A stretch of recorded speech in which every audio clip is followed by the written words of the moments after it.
সেজে গুজে রেডি হয়ে বসে রয়েছি, যেই বেরোতে যাব অমনি নামলো ঝমঝমিয়ে বৃষ্টি। বেশ মাথাটা গরম হয়ে গেল, ওইদিকে খিদেও পেয়েছিল, তাই জন্য গরম গরম মোমো খেয়ে নিলাম। তারপর দেখছি হঠাৎ করে বৃষ্টিটা থেমেও গেল। ঝটপট করে বেরিয়ে পড়লাম ঠাকুর দেখতে। প্রথমেই চলে গেলাম বেহালা নতুন দলে। এখানে তো ঢুকেই মনটা ভীষণ ভালো হয়ে গেল। ওরা করেছিল এবার শিবানী ধাম, মানে একটি শিব মন্দির। মন্দিরটা অসাধারণ করেছে, আর সব থেকে সুন্দর এই শিব মূর্তিটি।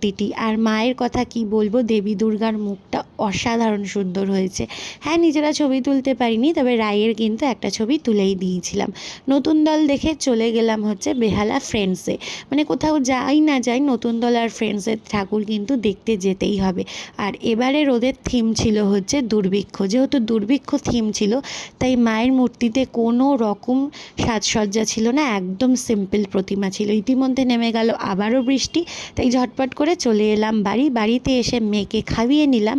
আর তারপরে চলে গেলাম আমাদের পাড়ার পুজো মণ্ডপে। সেখানে গিয়ে দেখি আমাদের মায়ের প্রতিমা তখনও সাজানো হচ্ছে। একদিকে সাজানো দেখছি, আর তার সাথে সাথে চলছে পুজোর আড্ডা। তো বেশ ভালোভাবে কাটালাম দিনটা। আবার দেখা হবে নেক্সট ভিডিওতে।